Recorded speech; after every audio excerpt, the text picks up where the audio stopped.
नमस्कार मित्रांनो, माझे नाव शंकर घुगे, टेक गुरु शंकर या आपल्या यूट्यूब चॅनलवर मित्रांनो आपणा सर्वांचे पुन्हा एकदा खूप खूप स्वागत.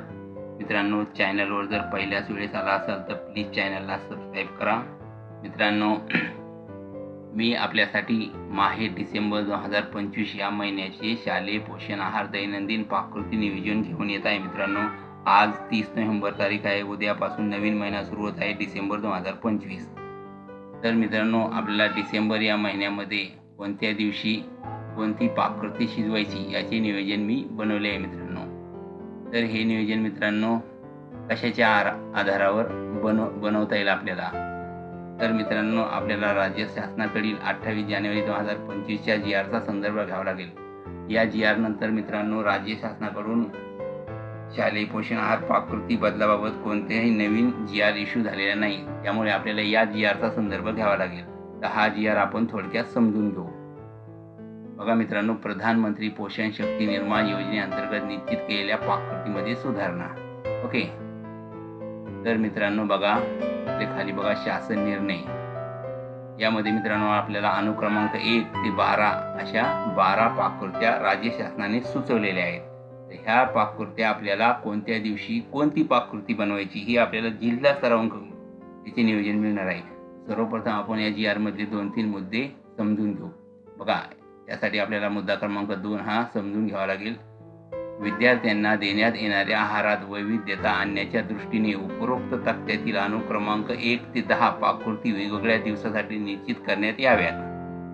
तसेच प्रस्तुत अनुक्रमांक 1 ते 10 पैकी कोणत्याही 2 अतिरिक्त पाककृतीची निवड करून विद्यार्थ्यांना 2 आठवड्यामध्ये प्रत्येक दिवशी वेगवेगळे पदार्थ देण्यात यावे.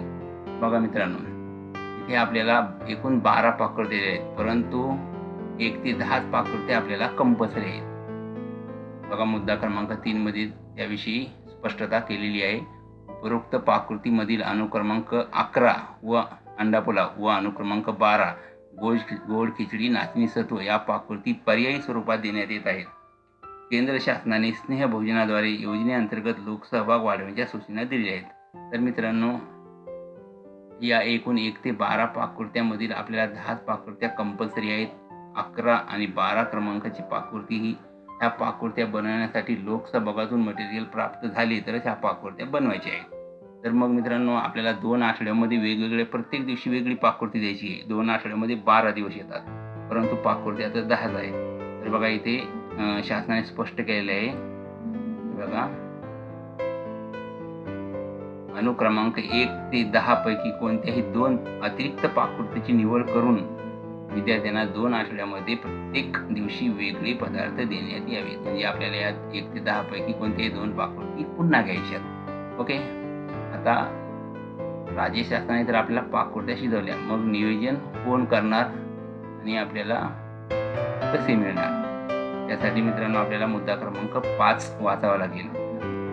बघा, सदर योजनेअंतर्गत पात्र लाभार्थी विद्यार्थ्यांना वेगवेगळ्या पदार्थाचा लाभ मिळण्याच्या दृष्टीने पाककृती निर्धारित केले आहेत. त्या अनुषंगाने आठवड्यातील प्रत्येक दिवशी कोणती पाककृती निश्चित करायची याबाबत संबंधित जिल्ह्यातील मुख्य कार्यकारी अधिकारी, जिल्हा परिषद यांच्या अध्यक्षतेखाली समितीद्वारे निर्णय घ्यावा. तर मित्रांनो, राज्य शासनाने या GR मार्फत आपल्याला फक्त कोणत्या पाककृत्या बनवायच्या आहेत हे सुचवलं आहे, पण कोणत्या दिवशी कोणती पाककृती बनवायची आहे हे नियोजन आपल्याला जिल्हा परिषदेचे माननीय CO साहेब यांच्या अध्यक्षतेखाली समिती नेमून ती समिती नियोजन देणार आहे. तर मित्रांनो, हे पत्र बघू आपण. प्रधानमंत्री पोषण शक्ती निर्माण योजना, शिक्षण विभाग, प्राथमिक जिल्हा परिषद जळगाव. मित्रांनो, हे जिल्हा परिषद जळगाव कडील पत्र आहे 24/6/2025 म्हणजे 24 जून 2025 या पत्रानुसार मित्रांनो कोणत्या दिवशी कोणती पाककृती बनवायची व पाककृतीचे नियोजन कसे बनवायचे याची पूर्ण माहिती दिलेली आहे. बघा, पाककृती परिशिष्ट अ, शालेय पोषण आहार योजना अंतर्गत शिजवून तयार करायच्या आहारातील पाककृती. मित्रांनो, हे नियोजन कसं आहे? महिन्याचा पहिला, 3रा व 5वा वार या दिवशी एक पाककृती राहणार. ओके. आणि महिन्याचा 2रा आणि 4था वार या दिवशी एक पाककृती राहणार. जसं की महिन्याचा पहिला 5वा सोमवार, महिन्याचा 2रा 4था सोमवार, महिन्याचा पहिला 3रा 5वा मंगळवार, महिन्याचा 2रा 4था मंगळवार, महिन्याचा पहिला 3रा 5वा बुधवार, महिन्याचा 2रा 4था बुधवार अशा प्रकारे मित्रांनो हे पूर्ण नियोजन दिलेले आहे.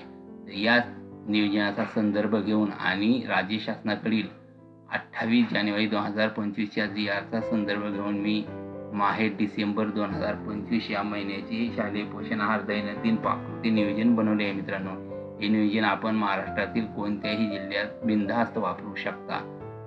खाली मित्रांनो या नियोजनासंबंधी व शालेय पोषण आहार योजनेसंदर्भातील थोडी माहिती दिली आहे. कोणत्या धान्याचं किती प्रमाण असतं, कोणतं प्रमाण पूर्ण राज्यामध्ये एकच असतं, जसं की तांदूळ आणि डाळी यांचं प्रमाण सेम असतं पूर्ण राज्यामध्ये. मात्र किराणा मालाचे प्रमाण प्रत्येक जिल्हावाईज वेगळे असू शकते, कारण की त्याविषयी निर्णय जिल्हा परिषदेचे मुख्य कार्यकारी अधिकारी हे घेतात. तर मित्रांनो हे नियोजन PDF स्वरूपात कुठून तुम्हाला उपलब्ध होईल? तर मित्रांनो या व्हिडिओच्या डिस्क्रिप्शनमध्ये या नियोजनाच्या PDFची मी लिंक दिलेली आहे. त्या लिंकवर क्लिक करून हे नियोजन तुम्ही डाउनलोड करू शकता.